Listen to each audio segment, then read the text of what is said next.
ఈ ఆంగ్ల నూతన సంవత్సరంలో మొదటి రోజున అత్యంత పరమ పవిత్రంగా భావించే విశ్వ చైతన్య వేదికకు విచ్చేసిన మీ అందరికీ ఆత్మీయ ఆహ్వానాన్ని తెలియచేస్తూ విశ్వస్ఫూర్తిగా దీవెనలు ఇస్తూ ఉన్నాను.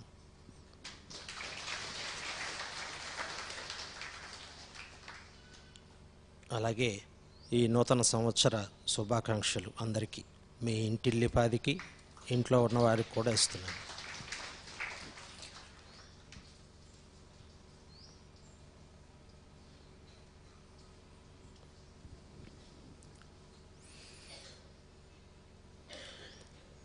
సాధారణంగా ఇలాంటి కార్యక్రమాలు అన్నది నేను ఎక్కువ చేసుకోవటం, ఇలా పార్టిసిపేట్ చేయటం అన్నది ఉండదు.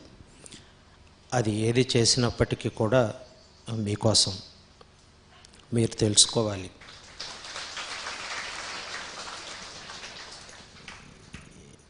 ఈవేళ కూడా మన కార్యక్రమాల్లో భాగంగా ప్రత్యేకించి ఈ ఆంగ్ల సంవత్సరాదిని జరుపుకోవడం అన్నది లేకపోయినప్పటికీ యాదృశ్చికంగా ఉండటం, కొంత గ్యాప్ రావటం, అనేక మంది మనసుల్లో ఈ రోజున గురువుగారిని కలిస్తే బాగుంటుంది, ఆశీస్సులు అందుకుంటే బాగుంటుంది అని అనేక మంది మనస్సులో అనుకున్నటువంటి ఆ మనోభావాల ఈ ప్రకంపనలే ఈరోజు నేను వచ్చి డైరెక్ట్గా మీతో మాట్లాడడం, ఇది చేయటం అన్నది జరుగుతుంది.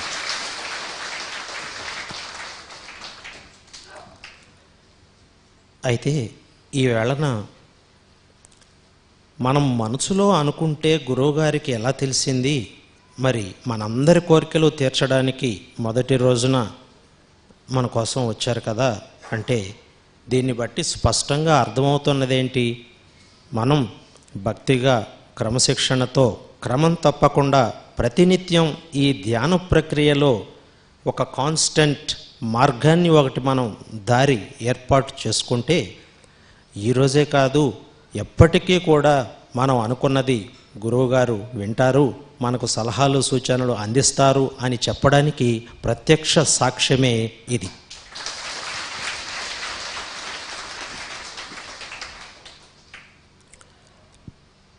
మీరు కోరుకుంటే వినకుండా నేను ఎవరిది వింటాను చెప్పండి? అది ఆత్మీయతతో ఉండాలి, స్వార్థరహితంగా ఉండాలి.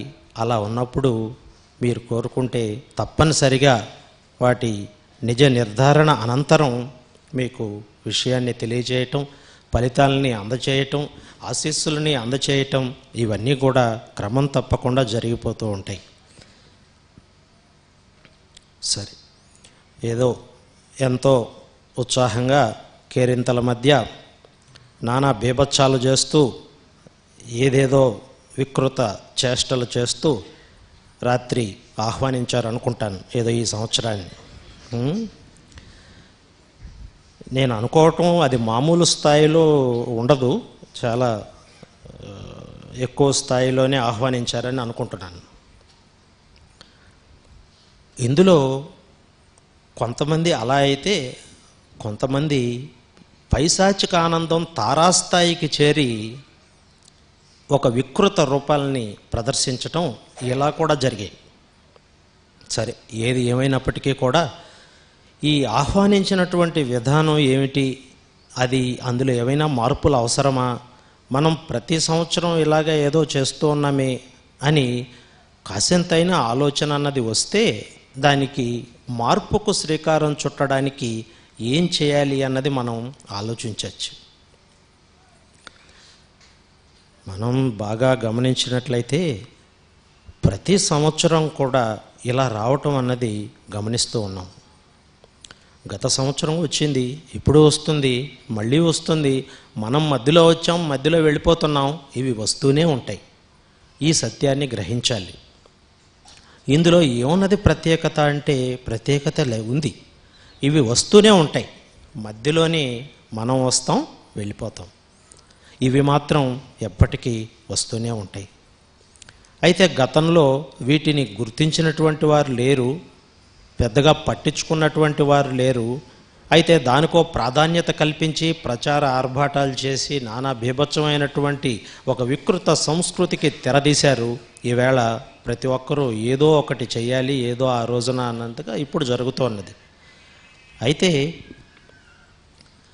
ఇందులో ఉన్నటువంటి వాస్తవాల్ని గ్రహించమని చెప్తున్నాను. నేను చెప్పేది ప్రతి ఒక్కటి కూడా రొటీన్కి కాస్త భిన్నంగా ఉంటుంది. అంటే గతంలో ఏదేదో జరిగిందో దానికి సంబంధించిందో లేదు అలాగే కంటిన్యూ అయిపోవటమో ఇవి కాకుండా మీకు అందరికీ తెలుసు రొటీన్కు చాలా భిన్నంగా ఉంటుంది నా విషయాలు. భిన్నంగా అంటే వాస్తవానికి చాలా దగ్గరగా, మూఢనమ్మకాలకి అభూత కల్పనకి చాలా దూరంగా వాస్తవ పరిస్థితులను తెలియచేస్తూ, వాస్తవ పరిస్థితుల్లో మనకు వర్తమాన కాలంలో మన యొక్క కర్తవ్య దీక్ష ఏమిటి, ఏం చేయాలి అన్నది ఇక్కడ విశ్లేషిస్తూ దీనికి సంబంధించినటువంటి ఆత్మజ్ఞానాన్ని చెబుతూ కొంచెం రొటీన్కు భిన్నంగా ఉంటుంది.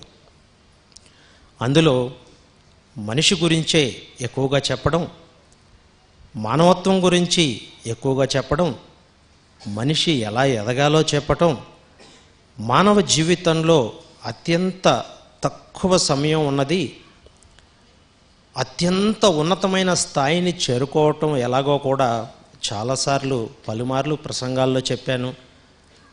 మాధ్యమం ద్వారా ఇప్పుడు ఈ వ్యక్తిని మాధ్యమంగా ఉపయోగిస్తున్నాను కదా, ఈ మాధ్యమాల ద్వారా చెప్పాను, పుస్తకాల ద్వారా తెలిపాను, అనేక రచనల్లో చెప్పాను.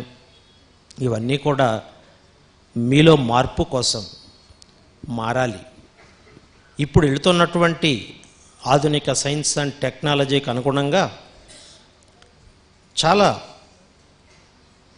ఒక రకంగా కాకుండా విపరీతమైనటువంటి పెను మార్పులు చోటు చేసుకుంటూ ముందుకెళ్తూ ఉంది, దూసుకెళ్తూ ఉంది. ఒకవైపున మానవత్వానికి, మనిషి మంచితనానికి ముసుగులు వేసేస్తూ ఆ ముసుగులు తొలగించాలి. ఈ ముసుగులు కంటిన్యూ కావటానికి అవకాశం లేదు. మరి ఆ ముసుగు తొలగితే మనిషి అప్పుడు ప్రగతి మార్గాన మంచి ఉన్నత శిఖరాలను అధిరోహించడానికి అవకాశం ఏర్పడుతుంది. ఇప్పుడు ముసుగు తొలగినప్పుడు ఈ ఆధునిక సాంకేతికం ఏదైతే ఉన్నదో ఈ ముసుగు ద్వారా మనిషి చేస్తున్నటువంటి వికృత చేష్టలు మానవత్వానికే పరాకాష్ఠగా మారుతున్నాయి. ఇది క్షమించరానటువంటి మహాపరాధం. తిరిగి ఎక్కడికి వెళ్ళిపోతుంది? మళ్ళీ ప్రాచీన యుగం వైపే నడకలు, ప్రాచీన యుగం వైపు మళ్ళీ నడకలు సారిస్తూ ఉన్నది. అనైతికమైనటువంటిది, అరాచకమైనటువంటి సంస్కృతిలోకి మళ్ళీ అడుగు పెడుతూ ఉన్నది. ఇది మానవత్వ విలువలకు, ఈ మహనీయతకు అత్యంత దూరం, వ్యతిరేకం. ఎంత ఎదిగినా మనిషి మానవత్వాన్ని బయటికి చూపాలి. అల్టిమేట్ ప్రోడక్ట్ ఏమిటి అంటే ఆత్మీయత బయటికి కనిపించాలి. కేవలం ఇవన్నీ కూడా మాటల వరకే కాకుండా నిజ జీవితంలో మీరు ఏ రోజునైతే ఈ ఆత్మీయతను ఇతరులకు పంచగలిగేటువంటి స్థాయికి మీరు వస్తారో అప్పుడు నిజంగా దీనికి ఫలితం వచ్చినట్టు.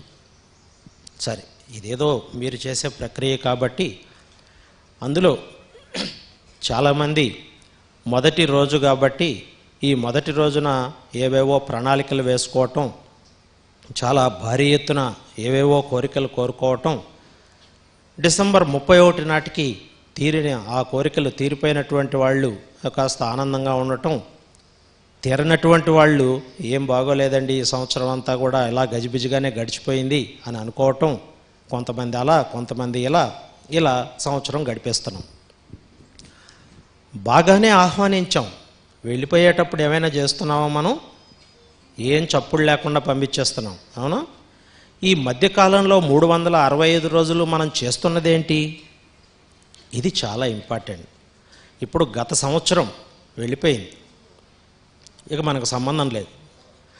భవిష్యత్ ఊహ వస్తుంది, మనం కొత్తగా చేసి అక్కడికి వెళ్ళి తెచ్చుకోవాల్సిన అవసరం లేదు. ఈవేళ 17 వచ్చింది, రేపు 18 వస్తుంది. ప్రత్యేకించి ఎవరో మోసుకురావాల్సినటువంటి అవసరమైతే లేదు. ఇది మీరు గమనించాలి. ప్రతి సంవత్సరం విశ్వంలో ఉన్నటువంటి విశ్వశక్తి విశ్వ పదార్థంగా మారినప్పటి నుంచి ఈ పదార్థ ధర్మం చలనం. ఈ చలనం ఉన్నంత కాలం కాలభ్రమణం జరుగుతూనే ఉంటుంది. సో అలా తిరుగుతూ వస్తూనే ఉంటుంది. మనం మాత్రమే మధ్యలో అలా వస్తున్నాం, ఏదో చేస్తున్నాం, అలా వెళ్ళిపోతూ ఉన్నాం. ఈ కాలచక్రం అన్నది నిరంతరంగా పదార్థం ఉన్నంత వరకు చలన ధర్మాన్ని కలిగే ఉంటుంది. ఇలాంటివి వస్తూ ఉంటాయి, పోతూ ఉంటాయి. అలా ఎంత సులభంగా అంటే అలా కొండ మీద మబ్బులు అలా ఊర్లోకి వస్తాయి, పాక్కుంటూ వెళ్ళిపోతుంటాయి. అలా నదులు ప్రవహిస్తూ వస్తుంటాయి, అలా పాక్కుంటూ వెళ్ళిపోతుంటాయి. వీటిని గమనించినప్పుడు ఇక్కడ చలన ధర్మంగా ఉన్నటువంటి ఈ కొత్త సంవత్సరం కూడా అలా జీవితాల్లోకి వచ్చింది. ఏవో కొంతమందికి మంచి చేయటం, కొంతమందికి పెను మార్పులకు శ్రీకారం చుట్టడం, కొంతమంది చాలా దుఃఖభరితంగా ఆ సంవత్సరాన్ని గడపటం, అలా వెళ్ళిపోతూ ఉంటుంది. సరే, ఇది నేచురల్ ప్రాసెస్. వస్తూ ఉంది, వెళ్ళిపోతూ ఉంది. దీని నుంచి మనం నేర్చుకోవాల్సింది ఏమిటి? ఈ కొత్త సంవత్సరానికి ఆహ్వానం పలికాం, బాగానే ఉంది. ఈ రోజు నుంచి 365 రోజులు వర్తమాన కాలంలో ప్రాక్టికల్గా మన కంటి ముందు ఉన్నాయి. అరే, భవిష్యత్తు వస్తుంది, ఇంకో సంవత్సరం గురించి అలా పక్కన పెడితే ఈరోజు ఉన్నది రేపటి గురించి వదిలేసేయండి. గతం నిన్న గురించి వదిలేస్తే ఈ రోజున 24 గంటలు మన చేతిలో ఉంది. ఈ 24 గంటల్లో మనం ఎలా ఉండాలి, అలాగే ఈ నెలంతా ఎలా ఉండాలి, ఈ సంవత్సరం అంతా నేను ఎలా ఉండాలి, ఎలా ఉంటే నాకు, నా కుటుంబానికి, నేను పుట్టిన ఊరికి మంచి పేరు తీసుకురాగలను, నేనుగా ఉండడానికి ప్రయత్నం చేయగలను, ఇంకో వ్యక్తిలా కాకుండా నేను నేనుగానే ఉంటాను.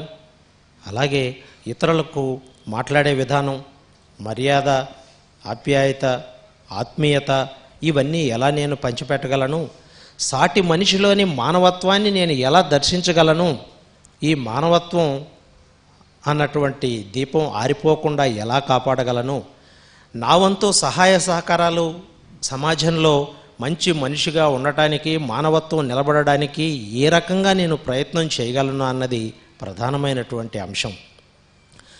ప్రస్తుత సమాజంలో కరువైంది మనిషి అని చెప్పుకుంటున్నాం. Is not a simple human being. ఇతను తెలియకుండానే వస్తున్నాడు, తెలిసి తెలియకుండా జీవితాన్ని గడుపుతున్నాడు, తెలియకుండానే వెళ్ళిపోతున్నాడు. అయితే ఈ మనిషి అన్నది ఆరంభ దశలో నుంచి, శుక్రకణం అండాన్ని ఢీకొట్టినప్పటి నుంచి నిర్మాణాత్మకంగా ప్రారంభమైనటువంటి బ్రెయిన్ డెవలప్మెంటు, కంప్లీట్గా బాడీ స్ట్రక్చర్, ఇవన్నీ చాలా సింపుల్ ప్రాసెస్ కాదు, చాలా సంక్లిష్టమైనటువంటిది.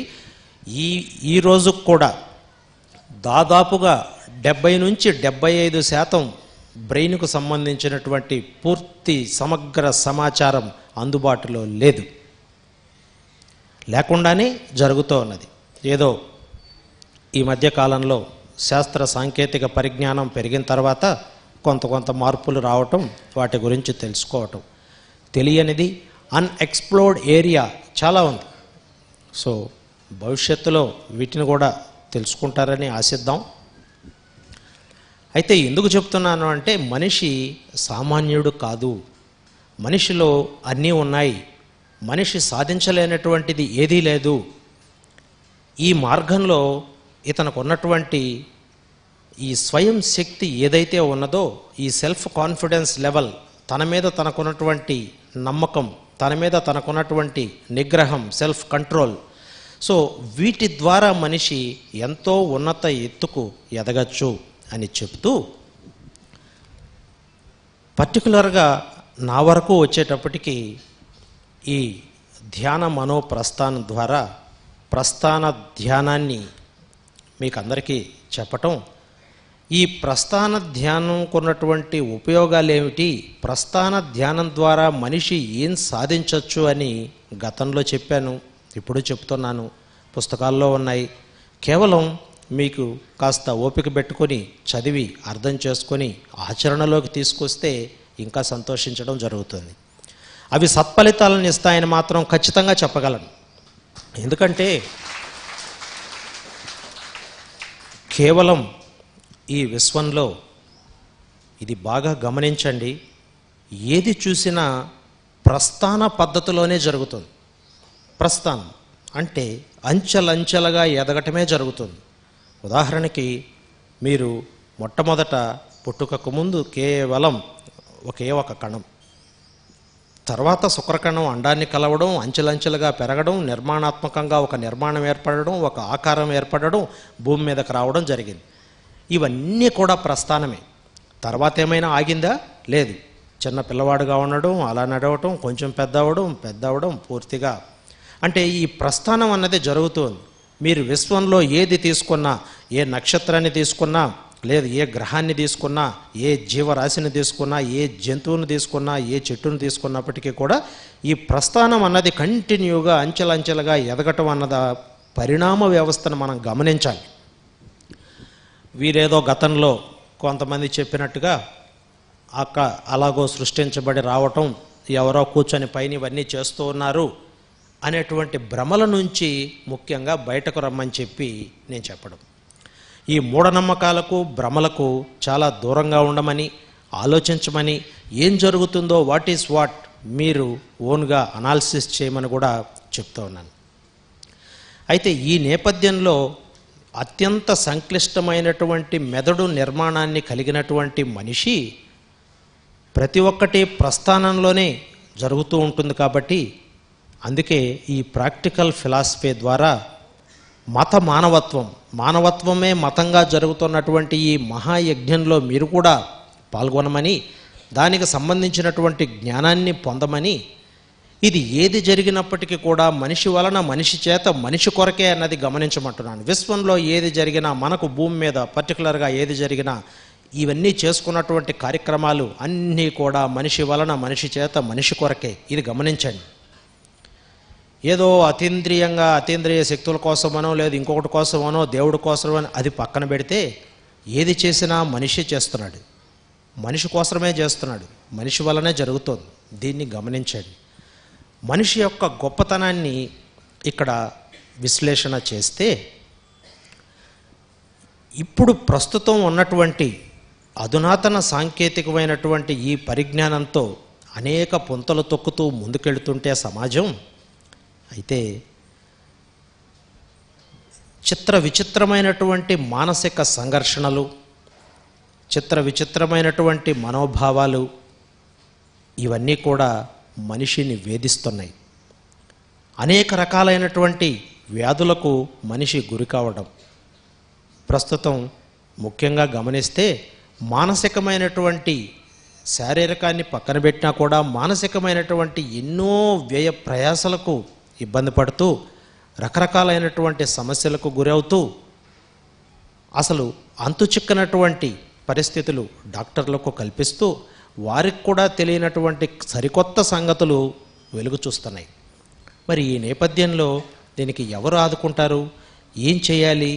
ఏం చేస్తే మనిషి హాయిగా ఉంటాడు, ఆరోగ్యంగా ఉంటాడు? ప్రతి ఒక్కరికి ప్రశ్న ఉంటుంది. అందరూ సుఖంగా ఉండాలనుకుంటారు, అందరూ ఆనందంగా ఉండాలనుకుంటారు, కరెక్టే. అయితే మనం చేసేటువంటి విధానం, మన ప్రణాళికలు ఏ విధంగా ఉన్నాయి, మనం ఏ విధంగా నడుచుకుంటున్నాం, ఏం తింటున్నాం, ఎవరితో ఉంటున్నాం, ఏం చూస్తున్నాం, ఎలా జీవిస్తున్నాం, మన నడవడిక ఎలా ఉంది, ప్రవర్తన ఎలా ఉంది, సమాజంలో మనకున్నటువంటి స్థానం ఏంటి, మనం చేయవలసినటువంటి పని ఏమిటి, ఇవన్నీ బాధ్యతలు. వీటిని మనం ఒక్కసారి బేరీజు వేసుకొని పక్కా ప్రణాళిక సిద్ధం చేసుకున్నట్లయితే, ఎలా ప్రణాళిక సిద్ధం చేసుకుంటే జరిగిపోతుందా అంటే, ఇక్కడ కొంతవరకు యాక్టివిటీ అవసరం. కేవలం ఇవన్నీ మనం సాధించుకోవాలి, మనిషిగా ఉండడానికి మనం ఏం చేయాలి అంటే, ముందుగా మార్పు అవసరం. ఎందుకు ప్రతిసారి గురువుగారు మార్పు అంటున్నారు అంటే, ప్రతినిత్యం విశ్వంలో మీరు ఎక్కడ చూసినప్పటికీ కూడా మార్పే కనిపిస్తుంది. ప్రతినిత్యం మార్పే కనిపిస్తుంది. ఈవేళ కొత్త సంవత్సరం వచ్చింది, ఇది మార్పు కాదా? మరి గతం వెళ్ళిపోయింది, గతంలోకి వెళ్ళిపోయింది, మార్పు జరిగింది. అయితే కాలానుగుణంగా మనం మారాలి, మనలో ఉన్నటువంటి న్యూరాన్ యాక్టివిటీని మార్పు చేయాలి అని నేను చెప్తున్నాను. ప్రస్తుత సమాజంలో మనకు అనేకమైనటువంటి మానసిక రుగ్మతలకు నిలయమైనటువంటి ఏదైతే చెప్తున్నారో మనస్సు, ఈ మనస్సుని మార్పు చేయడానికి ప్రయత్నం చేయాలి. అది ఎలా అండి, మనసు అలాగే ఉంటుంది కదా మనిషిలో, దాన్ని ఎలా మారుస్తాం మనం అని ధర్మ సందేహాలు వస్తుంటాయి కొంతమందికి. అయితే ఈ మనసు అంటే ఏమిటో కూడా నేను చెప్పాను. ప్రకృతిలో ఉన్నటువంటి సహజ సిద్ధంగా జరిగేటువంటి మార్పుకు మనిషిలో ఉన్నటువంటి పంచేంద్రియాల యొక్క ప్రతిస్పందన కారణంగా ఇది ఏర్పాటవుతున్నదే తప్ప అందులో లేదు. ప్రతి మనిషిలో కూడా మనసు అన్నది ప్రత్యేకించి ఎక్కడో ఒక అవయవంలాగా ఉండదు, ఇది ఏర్పడుతుంది అని అంటే తయారీ విధానం అన్నది ఖచ్చితంగా ఉంటుంది. ఈ తయారీ విధానం, అందులో ఉన్నటువంటి ఇంగ్రీడియంట్స్ ఏంటి, ఎలా తయారు చేసుకోవాలి అన్న చాకచక్యం మనకు తెలిస్తే ఈ పంచేంద్రియాల ద్వారా ప్రకృతి ప్రతిస్పందనతో వస్తున్నటువంటి ఈ సమాచార సేకరణని బుద్ధి నిర్ణయం ద్వారా ఖచ్చితమైనటువంటి ఒక పవిత్రమైనటువంటి బాట ఏర్పడడానికి ప్రయత్నం సాగుతుంది.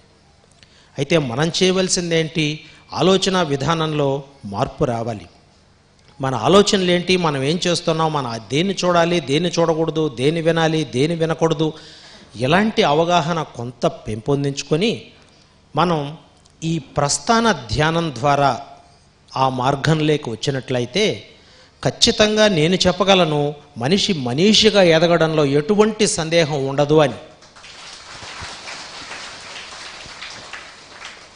ఒకసారి మనిషి యొక్క ఆలోచనలు మనిషికి సంబంధించినవిగా ఉంటే అందులో ఖచ్చితంగా మానవత్వం అద్దం పట్టినట్లు కనిపిస్తుంది. ఈ మానవత్వమే కావాల్సింది. ఎప్పుడైతే మానవత్వంతో ప్రవర్తన ఉంటుందో ఆత్మీయత ఖచ్చితంగా కనిపిస్తుంది. మరి ఇది సర్వసాధారణంగా ఉన్నటువంటి అన్ని బ్రెయిన్లో ఇలా జరుగుతుందా అంటే లేదనే చెప్పాలి.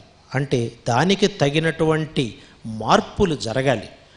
ఈ మార్పులు జరిగినప్పుడు ప్రస్థాన ధ్యానం ద్వారా మనిషిగా ఎదిగే అవకాశం ఉంది. అంతేకాదు తన జీవిత కాలంలోనే అత్యున్నతమైనటువంటి ఆత్మదర్శనం కూడా చేయవచ్చు. మరి పరమాత్మ అంటే ఏమిటో తెలియకుండానే, ఆత్మ అంటే ఏమిటో తెలియకుండానే ఇవన్నీ ఏదో మనం చేసుకుంటూ వెళ్ళిపోతున్నాం అంటే అందరూ చెప్పేవాళ్లే కానీ చూసిన వాళ్ళు ఎవరూ లేరు. మరి నేను చెప్తున్నది ఏంటి, ఇది చూడాలి అంటే ఏదో మహాత్ములు కావలసినటువంటి అవసరం లేదు. సాధారణంగా ఉన్నటువంటి మనిషే ఆ స్థాయికి ఎదిగి చూడవచ్చు అని చెప్తున్నాను.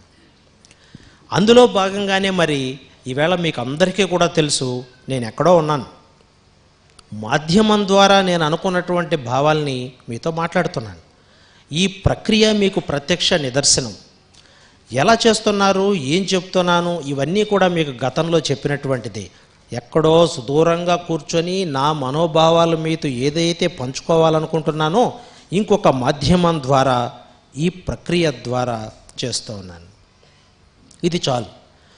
ఈ ప్రయోగశాలలో చేస్తున్నటువంటి ఏదైతే రుజువు ఉందో ఇది చాలు.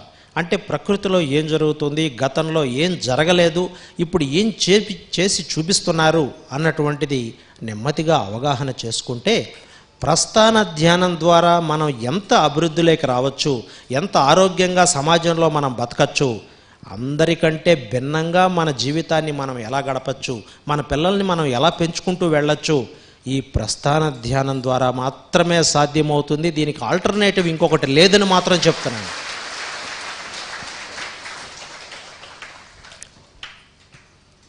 అయితే మానవ మెదడులో అన్ఎక్స్ప్లోర్డ్ ఏరియా అనేది చాలా ఉంది. కొన్ని కోట్ల న్యూరాన్స్ కలయిక. అయితే ఈ కోట్ల న్యూరాన్స్ సహజ సిద్ధంగానే కొన్ని అంతరించిపోతూ ఉంటాయి. ఇంతవరకు సైన్స్కు తెలిసింది న్యూరాన్ అంతరించిపోతుంది అని మాత్రమే సైన్స్కు తెలుసు. ఇప్పటి సైన్స్కి ఈ రోజుకు యాజ్ ఆన్ టుడే నౌ. నేను చెప్తున్నది ఏంటి అంటే అంతరించిపోవటం ఒక ఎత్తు అయితే వాళ్ళు చెప్తున్నది ఏంటి, న్యూరాన్లు కొత్తగా వచ్చేదంటూ ఏం ఉండదు, ఉన్నవి అంతరించిపోతాయి తన జీవిత కాలంలో అని చెప్తున్నారు. మనకు కావలసిన రీతిలో కొత్త న్యూరాన్స్ను మనం ఉత్పత్తి చేసుకునే ప్రక్రియ ప్రస్థాన ధ్యానం ద్వారా జరుగుతుంది అని చెప్తున్నాను. Even The present human being cannot imagine these circumstances at this stage. ఈ మానవ మెదడుకు ప్రస్తుతం భూమి మీద అసలు నేను చెప్పినటువంటి మాట ఊహకు కూడా అందనటువంటిది భవిష్యత్తులో మీరు చూస్తారు ఖచ్చితంగా. ఈ జనరేషన్లో చివరి దశలోనూ నెక్స్ట్ జనరేషన్ పిల్లలు ఖచ్చితంగా నేను ఏం చెప్పానో అది తెలుస్తుంది. It's beyond far science. Science కంటే చాలా ఎంతో ఎత్తుకు ఎదిగినటువంటి వ్యవహారం. కొత్త న్యూరాన్స్ ఎలా పుట్టుకొస్తాయి? వస్తాయి. ప్రస్థాన ధ్యానం ద్వారా మాత్రమే సాధ్యం.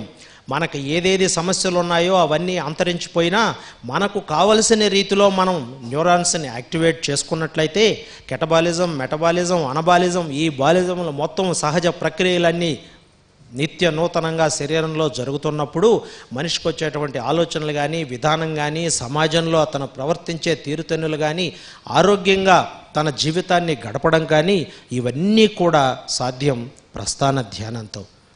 అందుకనే పదే పదే మీకు చెప్పడం ఏమిటి అంటే మార్పు అవసరం.